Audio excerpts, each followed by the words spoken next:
Assalomu alaykum. Bugun siz bilan har bir zamonaviy biznesning yuragi bo'lgan mavzu ijtimoiy tarmoqlar, ya'ni Odoo moduldagi social marketing haqida gaplashamiz. Siz hali ham Facebookda alohida, Instagramda alohida rasm yuklab, vaqtingizni boy beryapsizmi yoki har bir tarmoqdan kelgan kommentlarni bitta-bitta qidirib yuribsizmi? Unda bu dars aynan siz uchun. Bugun biz Odoo tizimidagi social marketing modulini noldan o'rganamiz. Bitta tugma bilan barcha tarmoqlarga post qo'yishni va vaqtingizni kamida 5 baravar tejashni ko'rsatib beraman. Qani, ketdik. Mana biz Odooning asosiy ish stolidamiz, ya'ni dashboardda. Social marketing moduliga kirganingizda bizni juda ham sodda hamda tushunarli interfays, ya'ni ko'rinish kutib oladi. Bu yerdagi feed knopkasi, bu yerda siz ulangan barcha akkauntlaringizdagi oxirgi harakatlarni, ya'ni postlar, reelslarni ko'ra olasiz. Posts knopkasi orqali esa barcha rejalashtirilgan hamda e'lon qilingan postlaringiz bu yerda saqlanib turadi. Visitors tugmachasi orqali saytingizda ijtimoiy tarmoqlardan kimlar kirayotganini aynan shu yerda kuzatasiz. Tasavvur qiling, sizda Navro'z bayrami munosabati bilan katta chegirmalar bor. Siz Instagramga post qo'ydingiz, mijozlarga email yubordingiz va SMS jo'natdingiz. Bu harakatlarni qaysi biri ko'proq foyda keltirganini qanday bilasiz? Bularning hammasini javobi bitta: campaign ichiga birlashtirish orqali. Misol uchun Navro'z 2026. Bu marketing barcha qurollarini social post, email, SMS, push notificationga bitta maqsad yo'lida birlashtiruvchi markaz hisoblanadi. Misol uchun, birinchi bo'lib campaignni bosamiz social marketingga kirganimizdan keyin new tugmachasini bosish orqali campaign create qilamiz. Misol uchun kuzgi ombor deb nomlashni afzal ko'rdim. Hamda unga taglar qo'shishingiz mumkin yoki shunchaki editni bosasiz va ko'proq ma'lumotlar bilan birlashtirishingiz mumkin. Misol uchun men marketing degan tagga qo'shishni boshladim, sale'ni qo'shishni boshladim va sale off va hamda kuzgi mavsum. Uni bemalol o'zingiz create tugmachasini bosish orqali yangi taglar ham yaratishingiz mumkin albatta. Va shundan so'ng new mailing tugmachasini bosish orqali siz ularga qanday ko'rinishda yuborilishini tanlaysiz. Shunchaki bu yerda new mail body qismida tanlashingiz kerak bo'ladi bodysini, ya'ni qanday ko'rinishda bo'lishini. Misol uchun men subject berishni xohladim, ya'ni nom marketingga.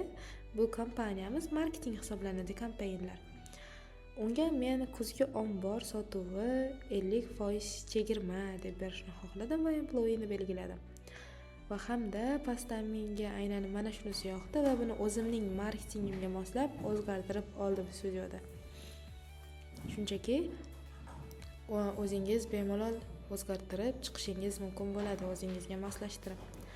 Hammasi juda ham oson. Shriftlarni o'zgartirasiz, vaqtini, kunini, mavzusini hamda body qismini ham o'zgartira olasiz.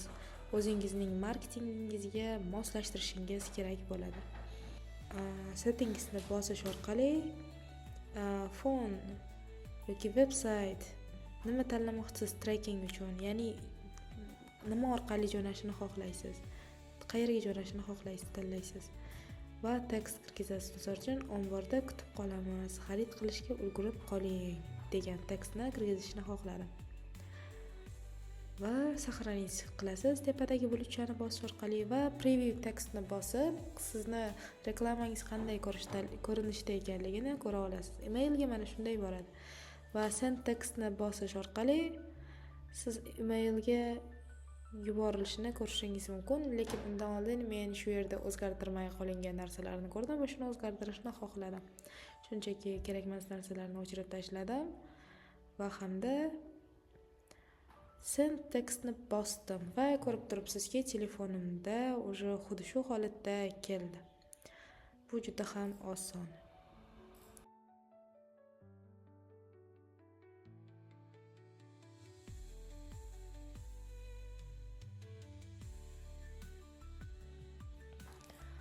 Endi eng qiziq joyiga keldik, ya'ni post yaratamiz.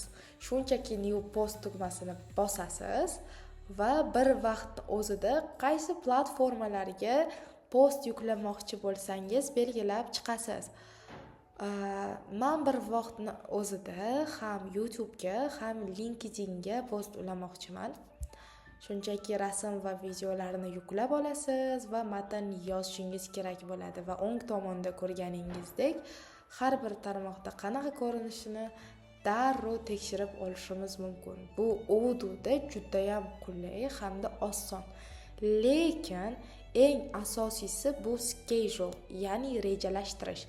Siz shunchaki send now'ni yoki schedule deb tanlash orqali qilishingiz mumkin. Ya'ni siz 10 kun qo'yadigan postingizni shunchaki schedule orqali 1 soatda hal qilib qo'yishingiz mumkin Odoo'da. Va har bir platformaga отдельно kirmasdan bitta Odoo platformasidagi social marketing moduli orqali 1 soatda hammasini amalga oshira olasiz. Bu orqali siz 10 kunga ketadigan vaqtingizni tejab qolishingiz mumkin bo'ladi albatta. Va boshqa vaqtda bemalol dam olib, kofengizni ichib o'tirishingiz mumkin.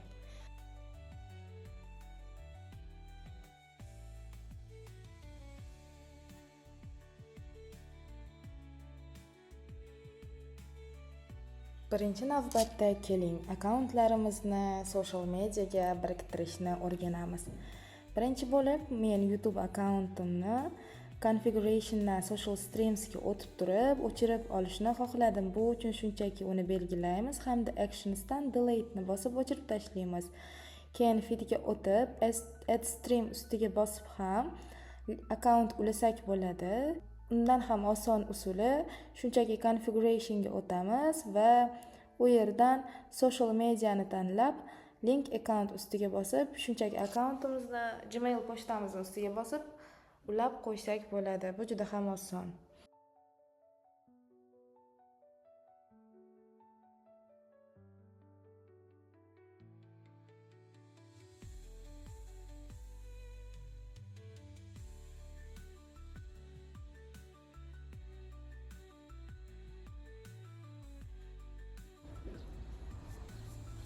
Social marketing bilan birga email marketing ham ishlatilinadi. Biz email marketingga birinchi kirganimizda mailing lists, ya'ni obunachilar bazasi turadi. Bu yerda siz turli guruhlarni yaratasiz. Yangi mijozlar, doimiy xaridorlar, har bir guruh uchun alohida list shakllanadi.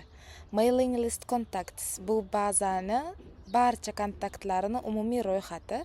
Bu yerda har bir kishini email manzili, ismi va uni qaysi ro'yxatga a'zoligi ko'rishingiz mumkin bo'ladi.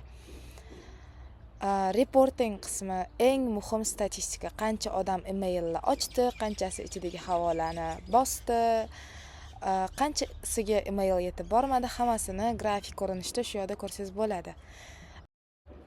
Settings bu sozlamalar, nastroyka qismi, campaign stagesda kompaniyani holatini boshqarish mumkin, planlar, jarayonda yoki tugallangan, campaign textda kompaniyani bir-biridan ajratish uchun belgili bo'ladi.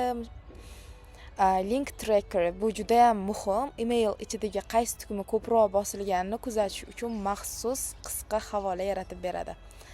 Blacklisted email addresses bu qismida siz tizim tomonidan yoki o'zingiz bloklagan email adreslarni ko'rishingiz mumkin.